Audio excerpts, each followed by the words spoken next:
Yo, what's up?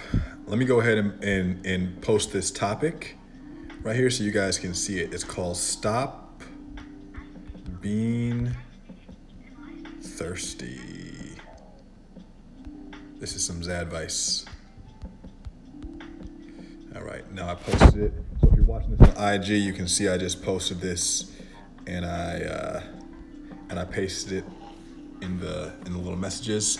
And if you're watching this on YouTube, I'm gonna premiere this live. So either way, say hi in the comments so I can know where you're watching from. What's up? Zadvice and Coffee is back for the first time in about 3 weeks, and I'm saging it up.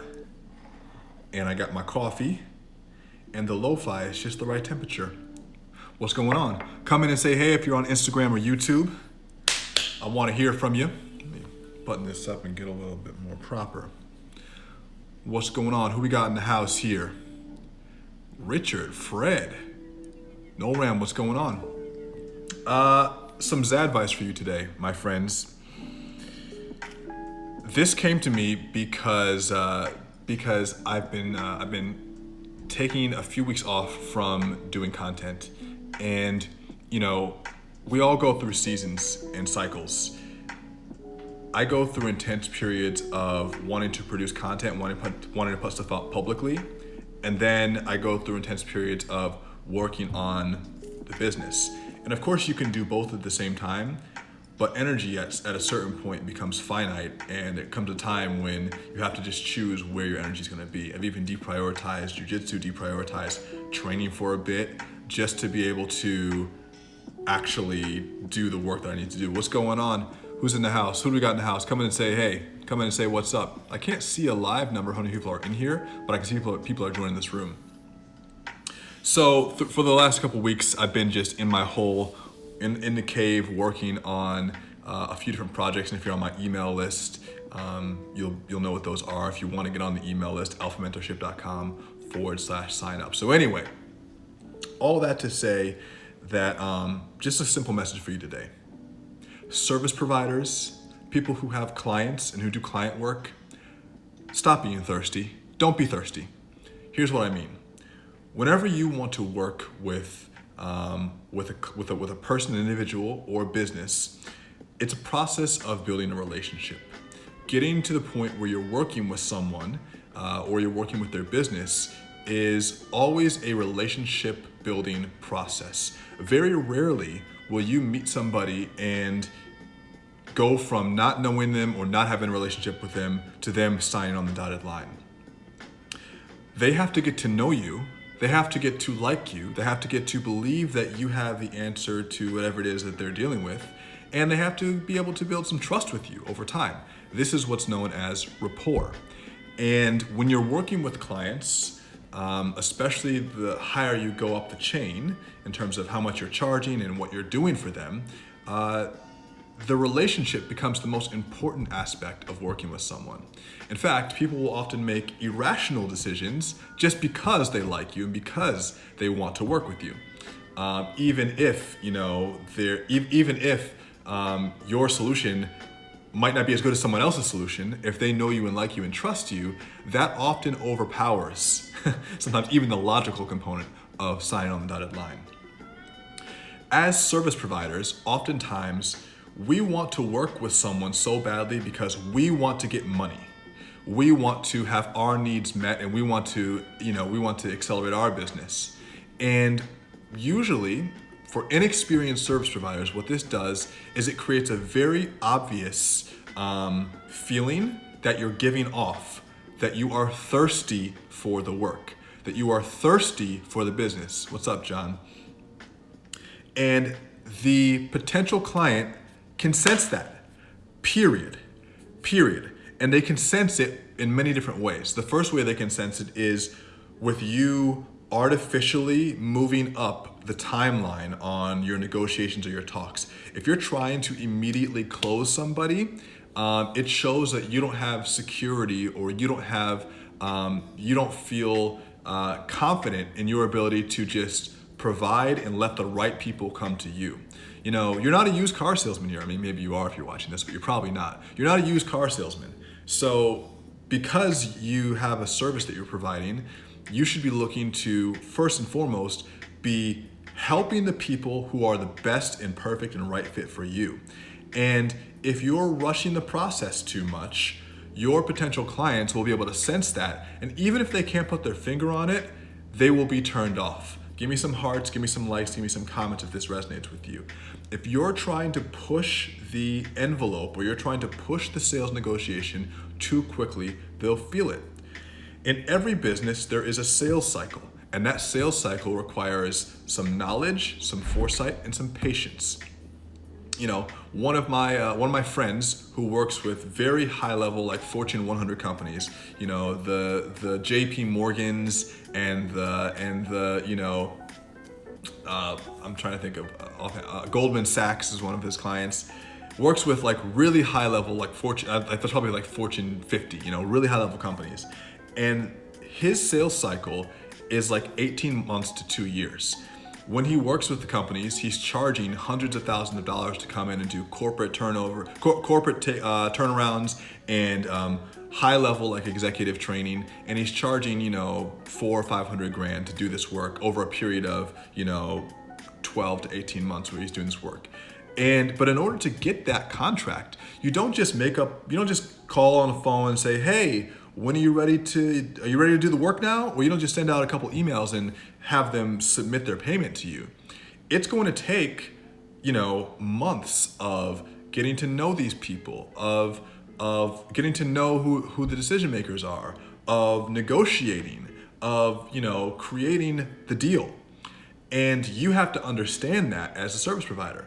So pushing a timeline that's only suitable to you and not suitable to the client often pushes the client away.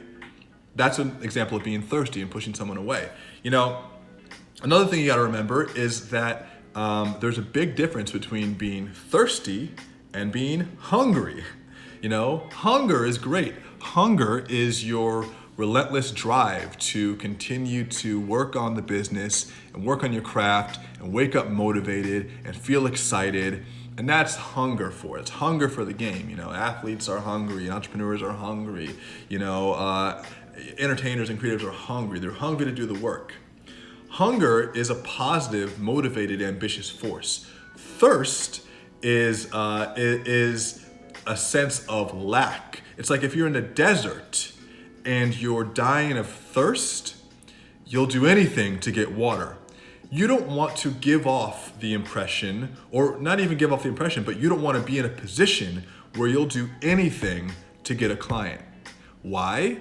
Because if you're too thirsty, that means that you'll usually lower your standards. And when you lower your standards and you just take on anyone because you want the money, that's usually where thirst comes from, you wanting the money. When you'll take anyone, you'll take people who aren't a good fit. Right? And when you take people who aren't a good fit, you take people who basically aren't your ideal, which means that you can't serve them in the way that they need to be served. Perfect example, when I was developing my web design agency, this is like maybe 8 years ago now, I was very thirsty for making money. I wanted to make the money.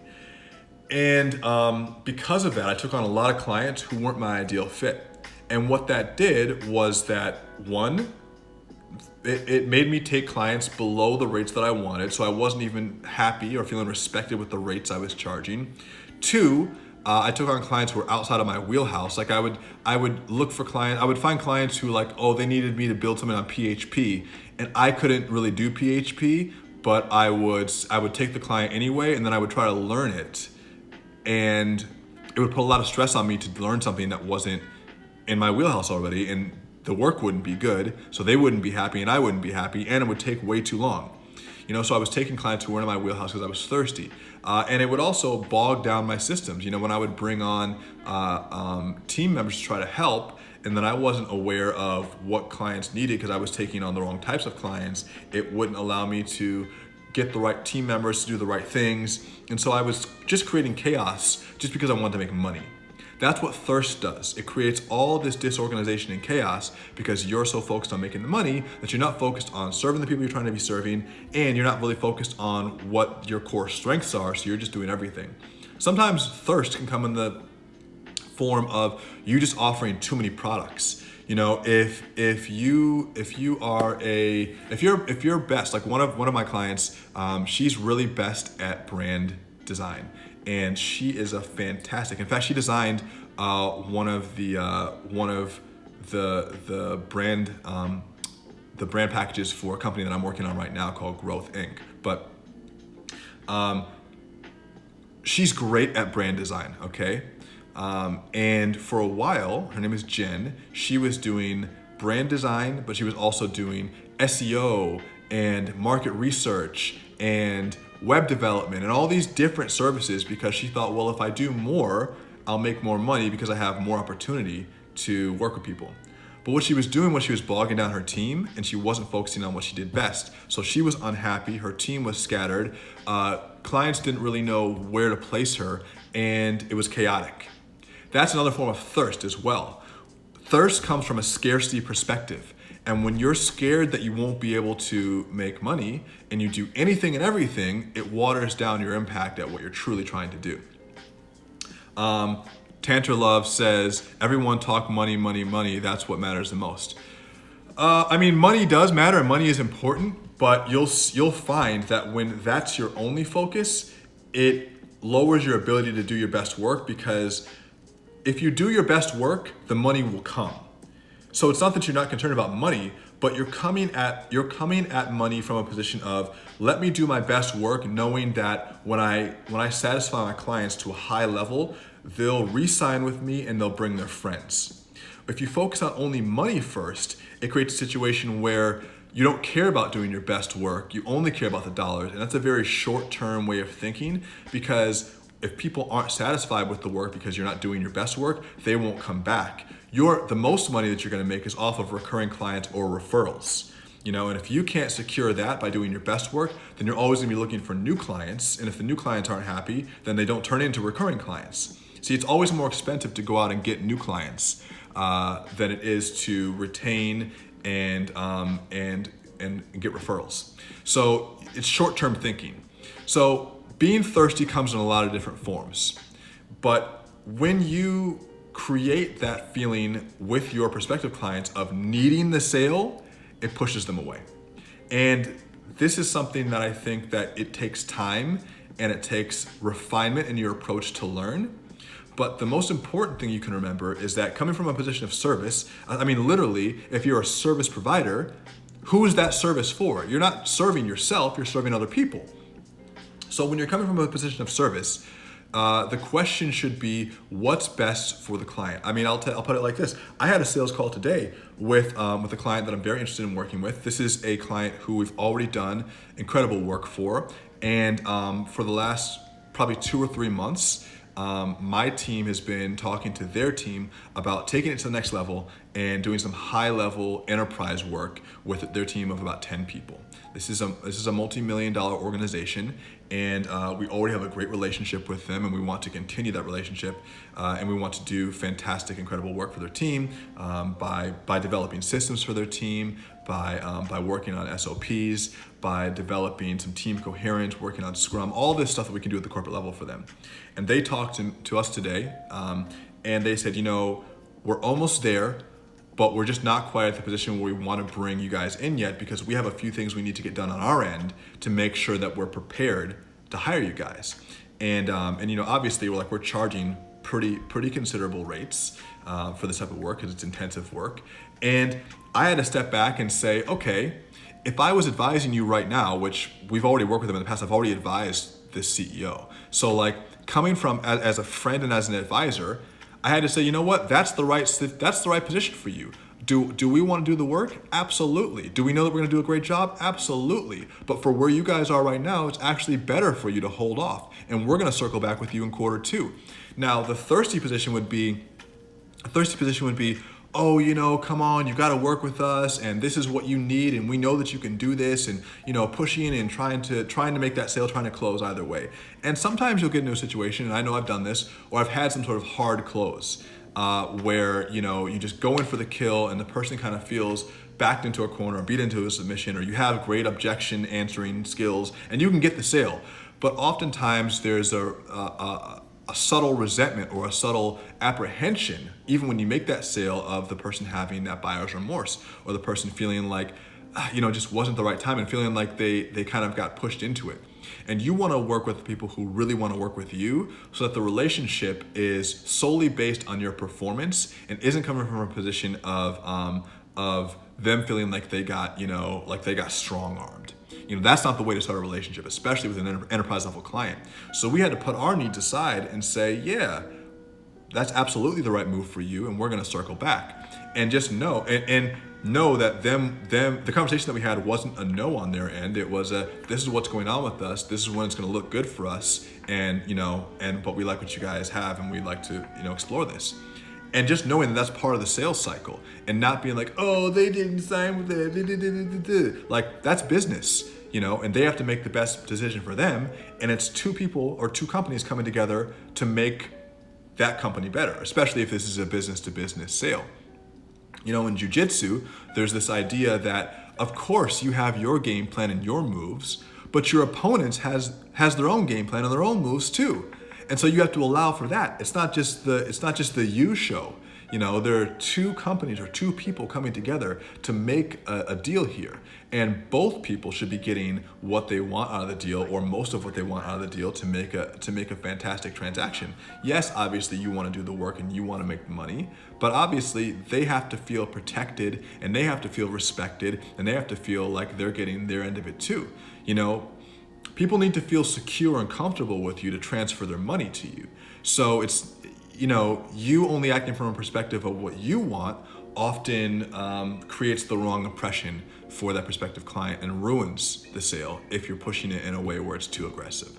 So stop being thirsty, my friends. It's okay to be hungry.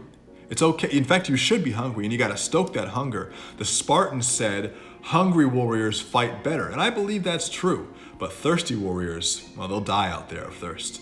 Let me look at the questions here. Someone said, where would you advise on drawing the line between creating upcoming product hype and irritating potential customers, especially online? I think that Seth Godin has a great model.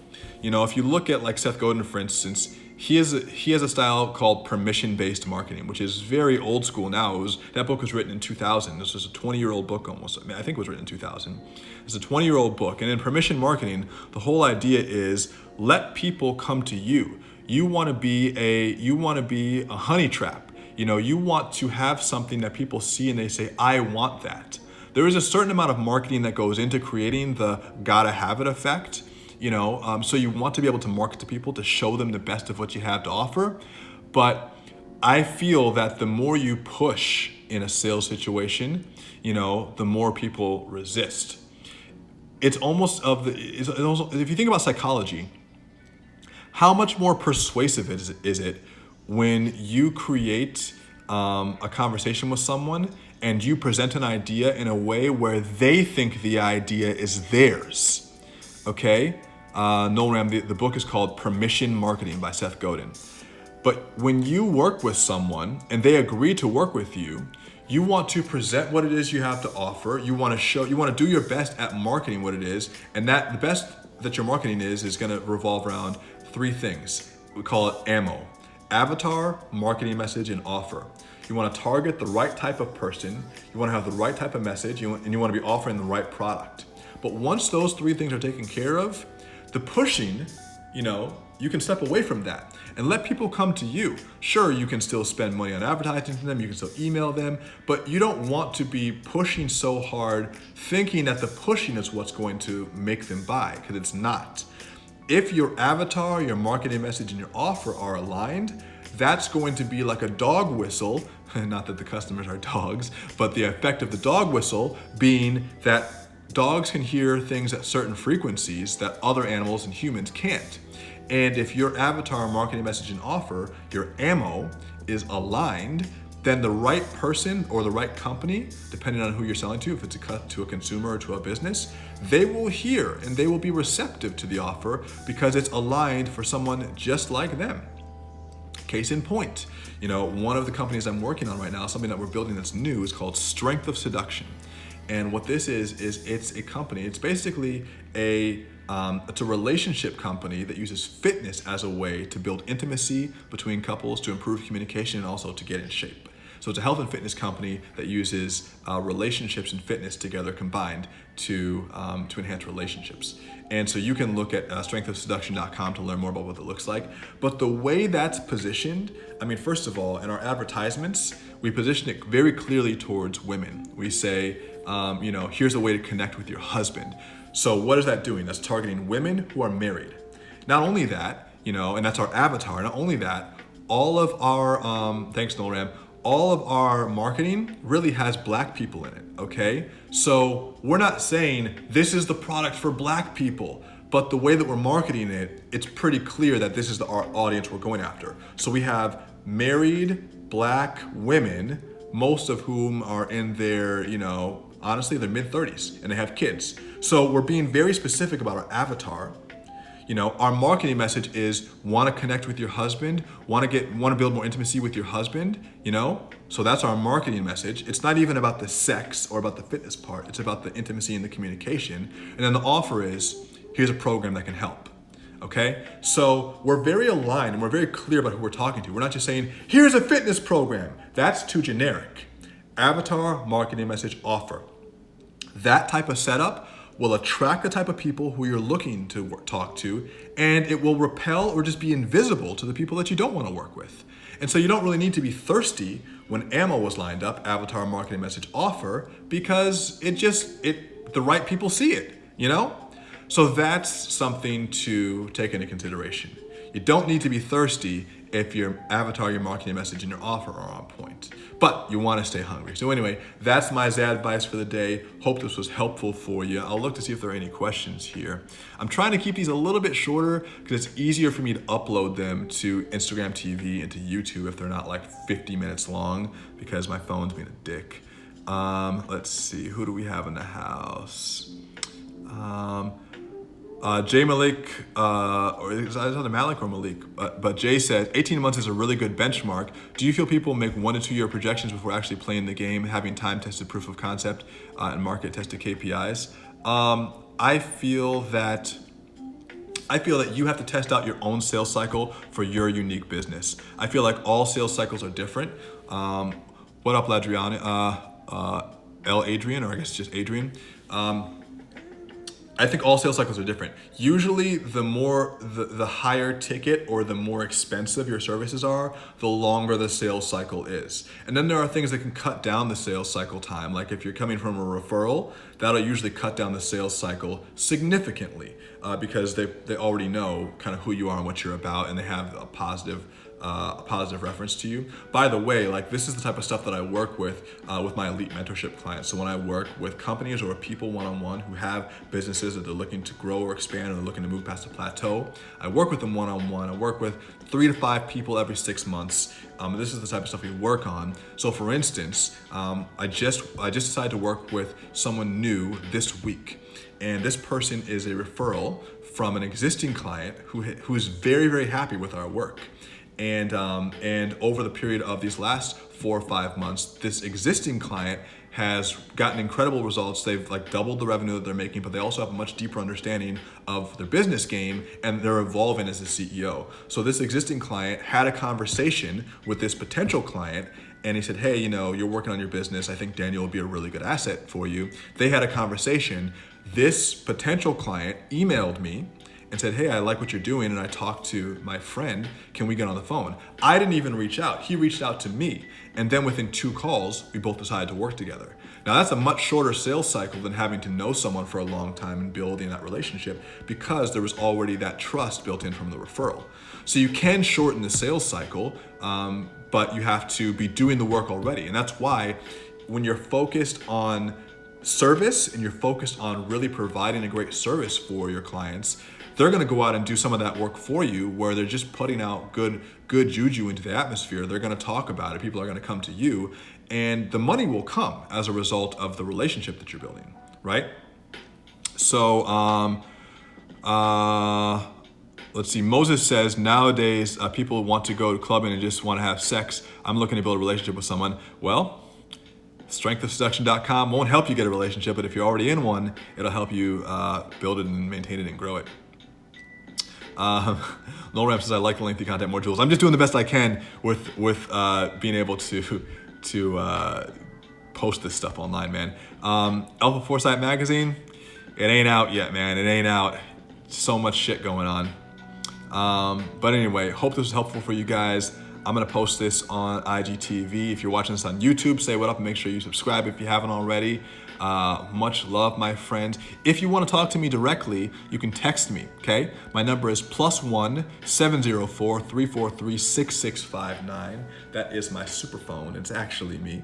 I'll post some screenshots of my text message conversations I'm having with people. Some are amazing, some are just crazy. That's where we're moving as the world changes, as social media evolves. I want to get people in as close direct contact with me as I can, because I know that although this is a great way to talk to you, there's 7 people watching this right now, which is totally fine, except that there's 220,000 people who could possibly see this and they're not.